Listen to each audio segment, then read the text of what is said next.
Apa yang akan terjadi jika Iron Man terjebak di zaman purba? Apakah Tony Stark ini akan langsung mati karena tidak ada teknologi di sekitarnya?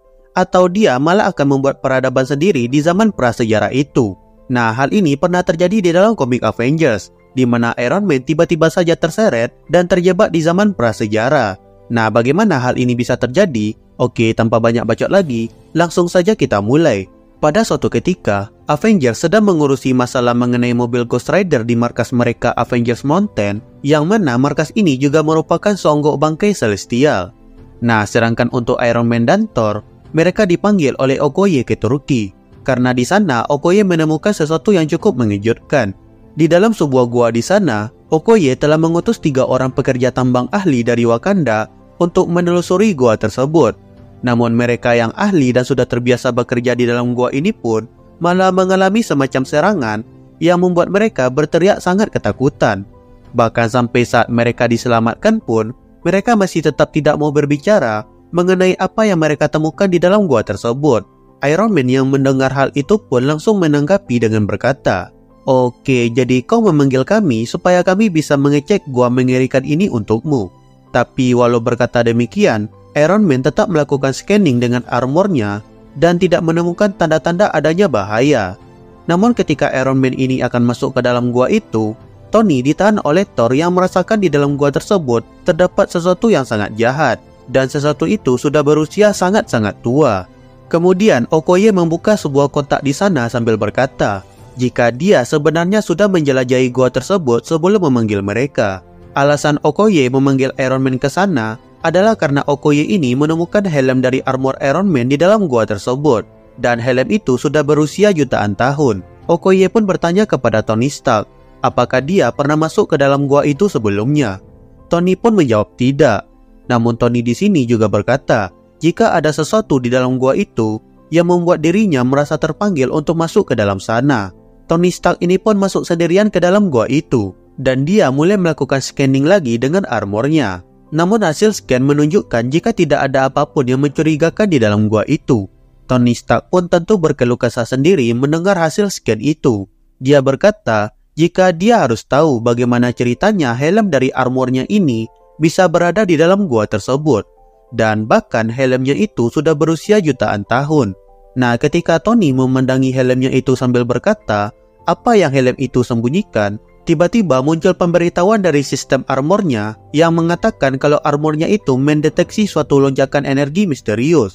Kemudian helm di tangannya itu pun mulai bercahaya, dan dari helm tersebut keluar suara yang mengucapkan mantra sihir.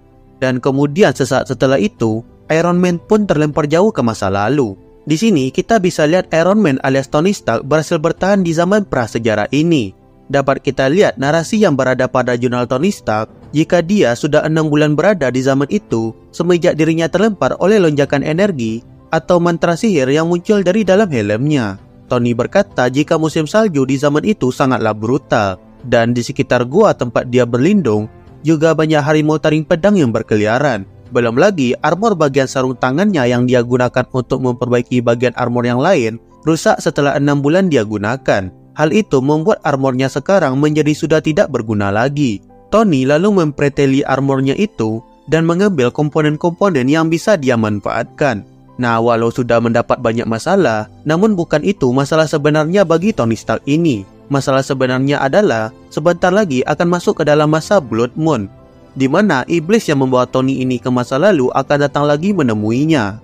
Dan dengan armor yang sudah rusak, bagaimana cara Tony Stark ini akan melawan iblis hanya dengan berbekal batu dan kumpulan es? Tapi tentu Tony Stark ini tidak menyerah begitu saja. Dia berkata jika dirinya adalah manusia gua tercerdas di seluruh dunia, bahkan manusia paling jenius di zaman 1 juta tahun sebelum Masehi itu. Nah, kita kembali ke beberapa bulan sebelumnya. Ketika Tony Stark ini baru sampai di zaman itu, Tony Stark ini bertemu dengan Avengers zaman purba, yang dia sebut sebagai Avengers manusia gua. Nah, karena Avengers purba ini mengira Iron Man adalah orang jahat yang akan mengancam bumi, maka mereka pun menyerang Iron Man. Tony Stark disembur api oleh Ghost Rider dan mamut berapinya, dihantam oleh Starbrand, dan disentrum oleh Thor Daddy. Lalu ketika Iron Man ini mencoba menghindar dengan cara terbang ke atas, dia didekati oleh Phoenix. Di sini Phoenix berkata, jika Tony dipanggil ke zaman itu karena suatu alasan. Namun mereka tidak ada hubungannya dengan hal itu. Phoenix mengatakan jika dia tidak bisa menolong Tony karena Tony ini harus menghadapi masalahnya sendiri. Dan Phoenix juga mengingatkan Tony agar dia mengingat wajah iblis yang menyebabkan semua ini terjadi kepada dirinya. Kemudian Phoenix pun menyerang Tony Stark dengan serangan energi sehingga Tony pun terlempar jauh dan mendarat dengan sangat tidak mulus. Armornya yang sudah mendapatkan banyak kerusakan saat melawan Avengers purba tadi malah semakin rusak akibat terlempar dan mendarat dengan sangat keras oleh serangan Phoenix tadi. Nah, di tempat Tony ini mendarat, dia menemukan sebuah gua dan kemudian menjadikan gua itu sebagai tempat berlindungnya. Beruntung di dalam gua tersebut terdapat beberapa material berharga seperti vibranium dan uranium. Dia memanfaatkan vibranium yang ada di dalam gua tersebut sebagai bahan bakar armornya, dan dia juga mencoba memperbaiki armornya dengan segala yang dia punya. Di saat Tony Stark ini sedang memperbaiki armornya, tiba-tiba saja ada seorang wanita purba yang masuk ke dalam gua tersebut. Dan wanita ini menawarkan semacam minuman keras ala manusia gua kepada Tony Stark. Tony Stark ini mengira jika dirinya sudah membuat warga lokal di sana menyembah dirinya, walau dirinya sendiri tidak pernah melakukan sesuatu kepada mereka. Namun meski begitu, Tony menolak minuman yang ditawarkan oleh wanita tadi. Tony berkata jika dia tidak bisa menjadi dewa yang baik bagi mereka dan menyuruh si wanita ini untuk kembali ke tempat asalnya. Wanita ini cuma berkata uga-uga dan kemudian pergi kembali ke tempat asalnya. Namun kedatangan wanita purba ini tidak cuma sekali saja. Mereka datang dan datang lagi setiap malam sambil terus menawarkan minuman tersebut kepada Tony. Namun Tony tetap menolak tawaran mereka itu, walau dirinya sangat kehausan atau sangat kedinginan sekalipun. Tony tetap menolak minuman yang dibawakan oleh para wanita purba ini. Kemudian setelah 1 minggu, yang datang ke gua tersebut untuk membawakan persembahan bukan lagi para wanita, namun kali ini para pria purba lengkap dengan pentungan besar mereka. Tony Stark pun tetap tidak menerima minuman yang mereka tawarkan dan menyerang mereka supaya mereka itu pergi dari gua tersebut. Nah, keseharian Tony Stark di zaman purba pun kembali berlanjut. Dia menghabiskan waktunya untuk menambang vibranium yang bisa dia temukan di dalam gua tersebut. Dan sambil menambang vibranium, Tony Stark pun mulai berbicara sendiri, atau lebih tepatnya berbicara kepada helm armornya sendiri. Dia membahas mengenai orang-orang purba yang terus mendatangi dirinya. Dia membahas mengenai dirinya yang bosan dengan perusahaannya, dan bahkan dirinya yang rindu dengan para Avengers. Di saat aktivitas berbicara sendirinya itu, tiba-tiba ada suara jawaban dari helm Tony. Tentu Tony pun terkejut dan bertanya kepada siapa dia sedang berbicara saat ini. Dan dari helmnya itu keluarlah seekor ular yang berbicara kepada dirinya. Setelah berbicara cukup panjang, Tony Stark pun mengira jika ular inilah sosok yang membuat para manusia purba terus-terus datang dan memberikan persembahan kepada dirinya setiap malam. Namun si ular ini berkata jika itu bukanlah persembahan, melainkan sebuah pertukaran. Si ular ini ingin membeli sesuatu dari Tony, yaitu jiwanya. Namun tentu Tony tidak mau menjual jiwanya itu.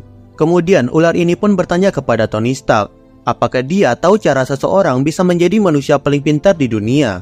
Tony pun menjawab tentu dia tahu. Namun Tony langsung dibantah oleh si ular yang berkata kalau Tony itu tidak tahu harga yang harus dibayar oleh bapaknya, yaitu Howard Stark, untuk bisa menjadi sepintar dan sesukses saat ini. Mendengar nama ayahnya yang disebut, tentu Tony semakin penasaran dan bertanya siapa ular ini sebenarnya. Ular ini pun cuma menjawab jika Tony Stark ini adalah miliknya, tidak peduli di era manapun. Dan alasan Howard Stark mengadopsi Tony Stark ini adalah sebagai tumbal yang akan dia berikan kepada ular ini. Tunggu dulu, apakah ini artinya Howard Stark ini ikut ritual sesat, terus numbalin si Tony Stark ini biar cepat kaya? Gelap juga kenyataan di dunia Marvel ini. Nah, karena muak mendengar ocehan ular tadi, Tony Stark pun mengambil helmnya dan menghantam ular tadi sampai mati. Nah, setelah kejadian itu, tidak ada lagi orang-orang purba yang datang ke gua itu untuk memberikan Tony minuman.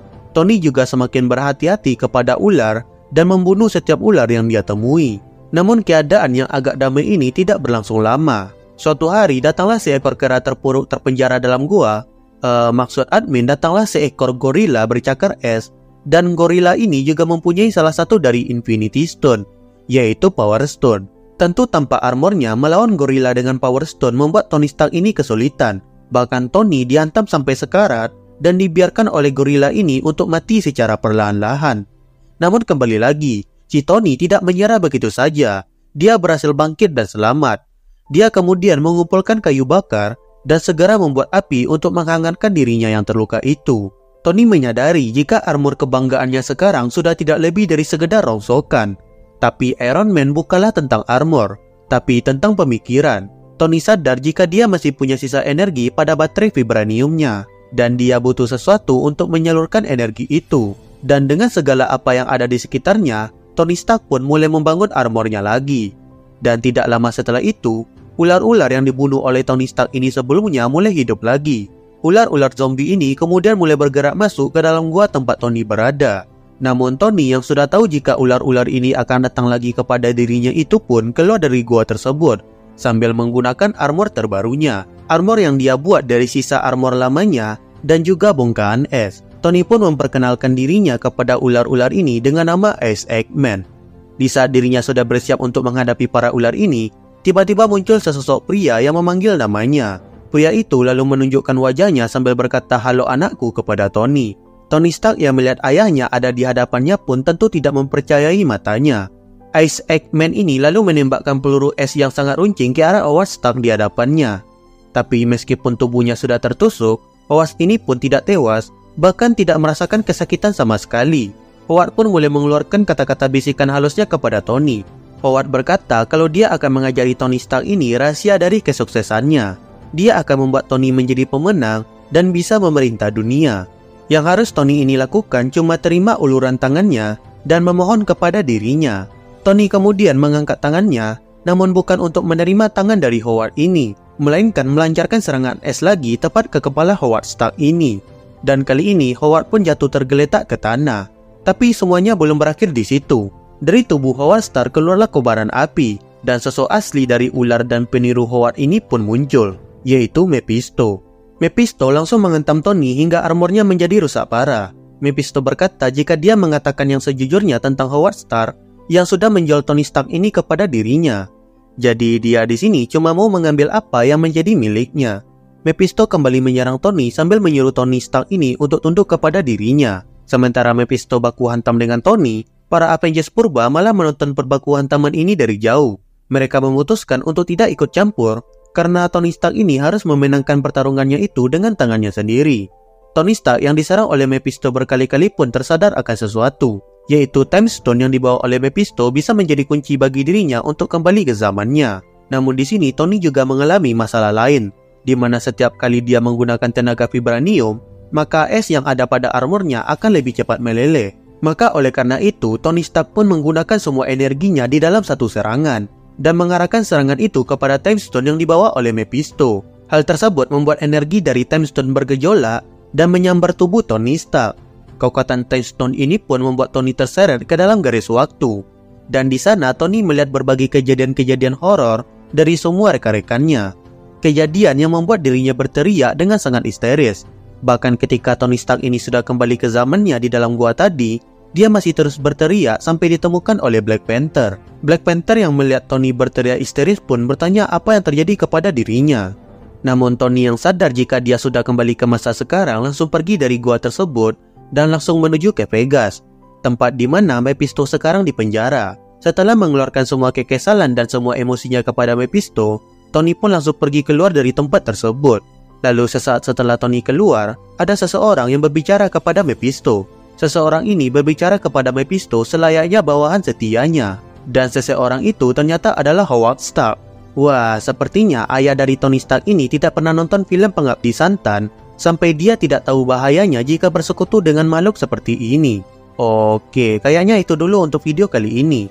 Like video ini jika kalian suka, tinggalkan jejak kalian di kolom komentar, dan sampai bertemu lagi di video selanjutnya.